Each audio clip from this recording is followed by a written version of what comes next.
नमस्कार, आप देख रहे हैं एबी स्टार न्यूज। आपके साथ मैं अंजलि आप सभी का स्वागत करती हूँ हमारे इस बॉलीवुड के इस धमाल के और बॉलीवुड के तमाम गपशपों के साथ हमारे इस खास बुलेटिन बॉलीवुड धमाल में। अपनी आवाज से लाखों दिलों पर राज कर चुकी लता मंगेशकर को सन 2001 में देश का सर्वोच्च सम्मान भारत रत्न दिया गया था। लता मंगेशकर ऐसी जीवित हस्ती हैं जिनके नाम से पुरस्कार दिए जाते हैं। तो वहीं आपको बता दें कि लता मंगेशकर के लिए गाना पूजा के समान है और इसलिए रिकॉर्डिंग के समय वो हमेशा नंगे पैर ही गाती हैं। भारत रत्न लता मंगेशकर का आज जन्मदिन है। लता मंगेशकर आज अपना 92वां जन्म दिवस मना रही हैं और इस खास मौके पर देश दुनिया से लोग उन्हें शुभकामनाएं भी देते हुए नजर आ रहे हैं। आपको बता दें कि उन्होंने 36 भारतीय भाषाओं के गाने रिकॉर्ड कराए हैं। लता मंगेशकर ने केवल हिंदी भाषा में ही 1000 से ज्यादा गीतों को अपनी आवाज दी है। तो वहीं उन्हें 1989 में दादा साहब फाल्के पुरस्कार से भी सम्मानित किया जा चुका है। लता मंगेशकर 28 सितंबर 1929 को इंदौर में मशहूर संगीतकार दीनानाथ मंगेशकर के यहाँ पैदा हुई थी। लता जी ने अपनी आवाज से बहुत छोटी उम्र में ही गायन में महारत हासिल की और फिर विभिन्न भाषाओं में गीत गाए।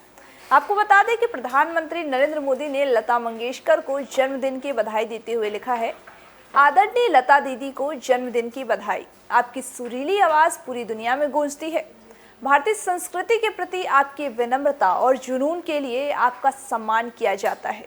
व्यक्तिगत रूप से आपका आशीर्वाद महान शक्ति का स्रोत है।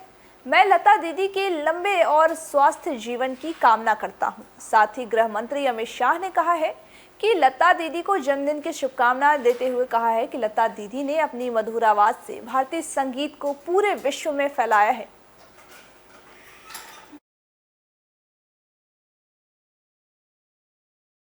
पॉर्न वीडियो केस में शिल्पा शेट्टी के प्रति राज कुंद्रा को बेल मिल चुकी है। इस बीच इस केस की एक और आरोपी गहना वशिष्ठ फिर से उनके बचाव में सामने आई है। साथ ही शर्लिन पर भी गंभीर आरोप लगाए गए हैं। गहना का कहना है कि शर्लिन ये सब लोगों का अटेंशन पाने के लिए कर रही हैं। उनका कहना यह भी है कि इतनी एहसान फरामोश हैं कि राज कुंद्रा को ही फंसा दिया, जिन्होंने उनको पैसे कमाने में मदद की। पॉर्न वीडियो केस में शर्लिन चोपड़ा राज कुंद्रा पर कई गंभीर आरोप भी लगा चुकी हैं। उनका दावा है कि क्राइम ब्रांच को अपना स्टेटमेंट देने से सबसे पहले वही गई थी।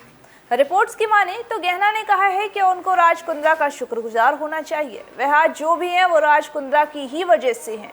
शर्लिन चोपड़ा ने यह भी कहा था कि राज कुंद्रा उन्हें पॉर्न इंडस्ट्री में लाई थी और इस पर गहना का कहना है वहीं बल्कि शर्लिन ने राज कुंद्रा को बोल्ड कंटेंट इंडस्ट्री में भी घसीटा है। वह पॉर्न और अश्लील कंटेंट 2012 से बना रही हैं। राज से तो वह 2.5 साल पहले मिली थी। गहना ने कहा है कि शर्लिन को सिर्फ कपड़े उतारना आता है और अब वह दूसरों पर कीचड़ उछाल रही हैं। गहना ने यह भी कहा है कि उन्हें पता है कि अटेंशन तभी मिलेगा जब वह राज कुंद्रा के खिलाफ कुछ बोलेंगी। वहीं गहना आगे बोलती हैं कि इन्हीं सब वजहों से वह शिल्पा शेट्टी को भी घसीटने की कोशिश कर रही हैं, लेकिन शुक्र है कि शिल्पा के लिए वह एग्जिस्ट ही नहीं करती हैं।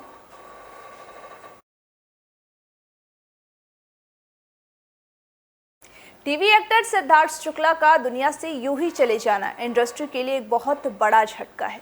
इस झटके से हर कोई आहत है। एक्टर के निधन की वजह से बहुत से लोग टूट गए हैं। कुछ ऐसा ही हाल है big boss OTT contestant Rakesh Bapat का।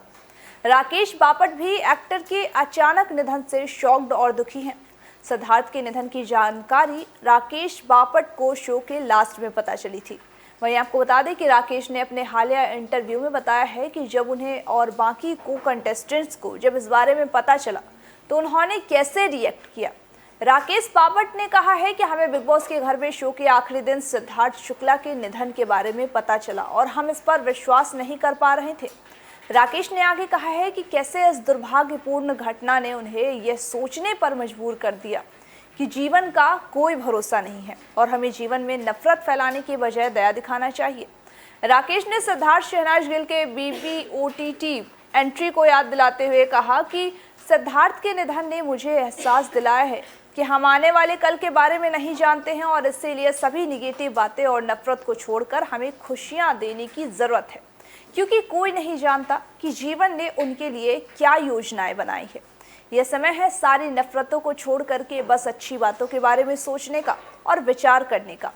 तो जो भी निगेटिव बातें हुई है या फिर की जाती हैं, क्या यह वाकई सही है या नहीं।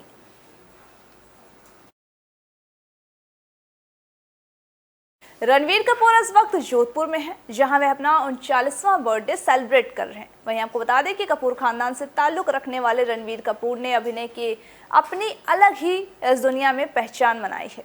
रणवीर के खाते में बर्फी, संजू, रॉकस्टार, ये जवानी है दीवानी और ऐ दिल है मुश्किल सहित कई हिट फिल्में भी आई हैं।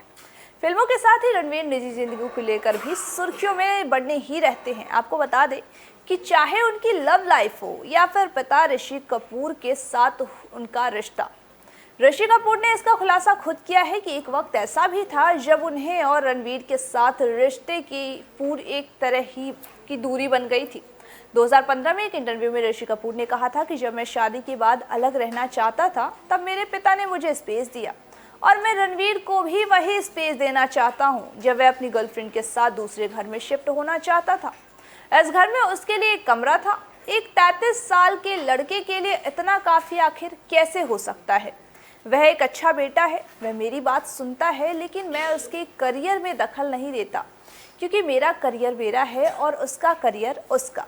मुझे पता है कि मैंने रणवीर के साथ अपना रिश्ता खराब कर लिया है। हालांकि मेरी पत्नी मुझे बताती रहती है कि मैं क्या कर रहा था और इसे बदलने में अब बहुत देर हो चुकी है। वहीं हम दोनों बदलाव के साथ तालमेल नहीं बिठा पा रहे। यह ऐसा है जैसे कि कांच की दीवार, हम एक दूसरे को देख सकते हैं, बात कर सकते हैं, बस इतना ही। वहीं अब आपको बता दें कि उन्होंने साथ ही कहा कि अब हमारे साथ वो नहीं रहता है, जो कि नीतू और मेरे लिए बहुत बड़ा झटका है। हम एक नया घर बना रहे हैं, वहीं जहां उसके और उसके परिवार के लिए बहुत जगह होगी। तब तक जिंदगी ऐसे ही चलती रहेगी। आपको बता दें कि समय के साथ ही उनके रिश्ते भी सुधरे। जब 2018 में ऋषि कपूर को कैंसर का पता चला था, रणवीर ने तुरंत उन्हें न्यूयॉर्क ले जाने का फैसला लिया था। ऋषि कपूर ने कहा था कि रिएक्शन के लिए वक्त ही नहीं था मेरे पास। मैं दिल्ली में शूटिंग कर रहा था, मैं अपनी नई फिल्म के लिए छठे दिन शूटिंग कर रहा था। तब मेरा बेटा और परिवार के एक करीबी सदस्य दिल्ली आए। वहीं उन्होंने मेरे निर्माताओं से बात की, मेरी समस्या के बारे में बताया और शाम तक वे मुझे मुंबई लेकर गए और उसके तुरंत बाद ही मुझे लेकर न्यूयॉर्क की फ़्लाइट ली। मेरे पास रिएक्ट करने तक का वक्त नहीं था, तो वहीं मेरे बेटे ने वाकई मुझे ज़बरदस्ती फ़्लाइट में बिठाया और हम साथ में गए। इसके बाद भी वो बच नहीं सके। आपको बता दें कि अप्रैल 2020 में ऋषि कपूर का निधन हो गया था।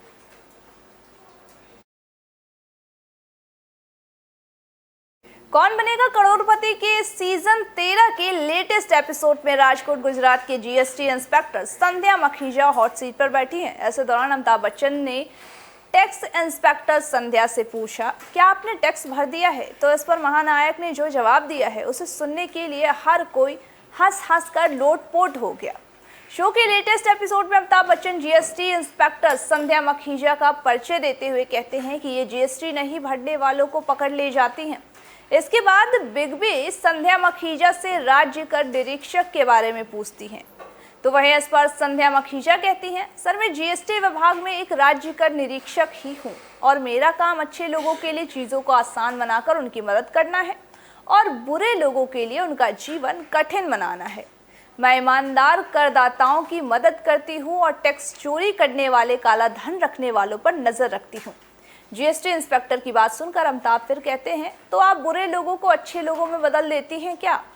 और अगर लोग समय पर जीएसटी का भुगतान नहीं करते हैं तो इसके लिए उन पर जुर्माना लगाया जाता है ना? फिर संध्या अमिताभ के सवालों पर सहमति जताते हुए कहती हैं कि जो लोग जीएसटी नहीं भरते हैं उन पर 10,000 रुपये तक का जुर्माना लगाया जा सकता है। इसके बाद संध्या मखीजा अमिताभ से पूछती हैं कि सर आपने तो दिया है ना जीएसटी, भर दिया है ना आपने जीएसटी? तो वहीं संध्या मखीजा की ये बात सुनकर अमिताभ एक पल के लिए अवाक रह जाते हैं।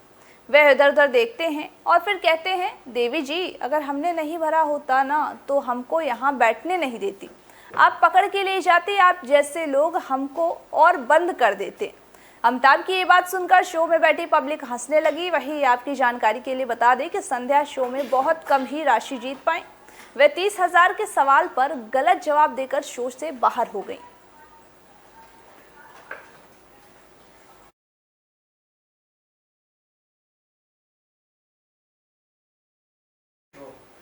आज के हमारे इस बॉलीवुड के धमाल में बस इतना ही। तमाम बाकी खबरों के अपडेट्स के लिए बने रहिए हमारे साथ और देखते रहिए एबी स्टार न्यूज़।